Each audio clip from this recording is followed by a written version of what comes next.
It's easy to forget what fine lines the current America's Cup is judged to. Nowadays, the difference between a weather forecast of 6 knots or 7 is a big difference. 6 to 8 is massive and has huge implications for team sales selection. It wasn't that long ago that this level of accuracy in a forecast over a couple of hours was not only impossible but irrelevant. But today it means everything to the teams and the race organisers. Little surprise then that the morning briefing ahead of the racing focuses so much on the variables around the weather. And today was one of those days. With a forecast of 8 to 9 knots from the east, the prospects looked good, which was just as well as today's schedule had 6 races squeezed into it rather than 4.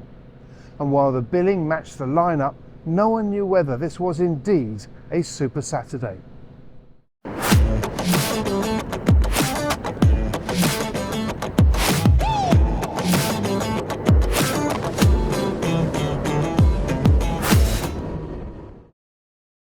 American Magic performed a perfect start, heading towards the left-hand side of the course at speed whilst forcing Rossa to tack onto port to get away from their dirty air. It looked like the perfect move, but up the first beat, Rossa started to haul distance back.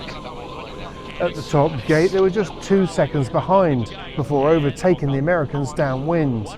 But their lead was short-lived, as American Magic snatched it back going into the leeward gate.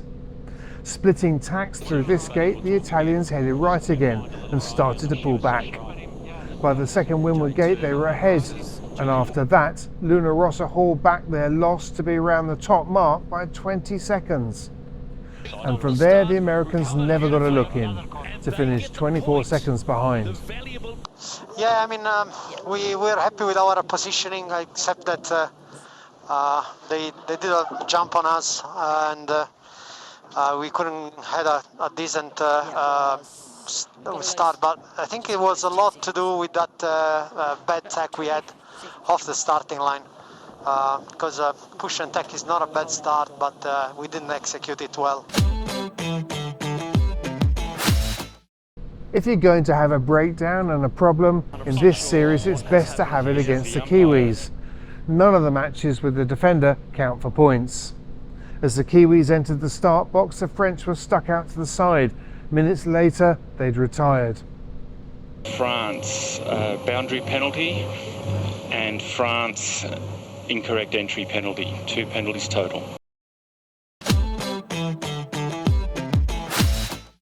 One of the things that we've learned in the last week is how tricky the start box is when it's light.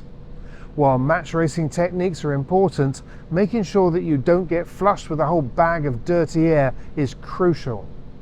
INEOS did this perfectly at 40 seconds, tacking in front of the Swiss. Alinghi touched down, and from there it was all over. But there was a scare for the Brits as they touched down on the final downwind leg, and then Alinghi closed in on them. In the end, INEOS got back up and running to take the win. But more importantly, they get the win and go to 2 wins and 2.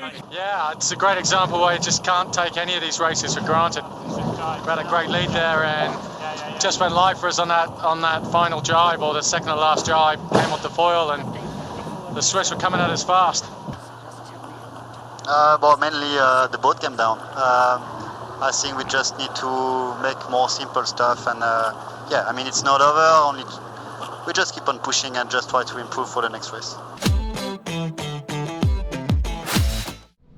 So as we've just seen in the previous race, spilling dirty air on an opponent is becoming a popular tactic in light air starts. American Magic looked to be doing just that to Orient Express racing team, but the French managed to survive. However, both teams were far too early for the start and had to sail well outside the line before heading back late. The Americans made the best of this to take an early lead of 41 seconds by the top mark.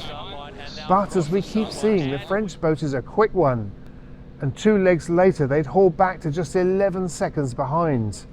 4 legs in and they were just 70 metres behind. But a slow jibe going into the leeward gate for the second time undid all of that and more as they splashed down trying to get low. From there, it really was all over.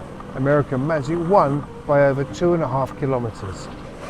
Yeah, no, it was a nice race by the guys. It's very tough conditions out here, and yeah, it's very similar to yesterday. If you're just always on edge, that you're going to fall off the foils and lose a big lead. So, great job by the guys. Going into this race, the British and the Italians were at 2 wins apiece. The wind speed was dancing around the minimum level. This was going to be a nerve-wracking race. INEOS got off to another very good start, leading out to the left and forcing Rossa to tack over. But despite crossing the Italians early upwind, Rossa demonstrated how quick they are upwind, grounding 25 seconds ahead.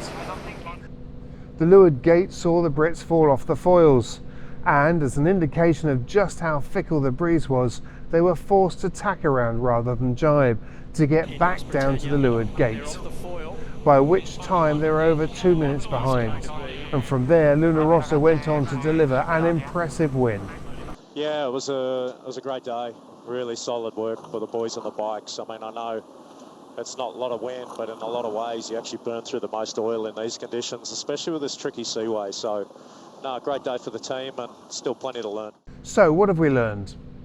Running 5 out of 6 races wasn't bad given the light breeze. What the day lacked in high-speed drama, it made up for in tension and dirty air, which can stop a team dead in its tracks. And when it comes to the teams, Rossa is a polished performer. The French continue to punch well above their weight and learn quickly. The British seem to be on a gradual climb, while the Americans are having more of a roller coaster ride. And based on current form, Alinghi are looking like the weakest team at present.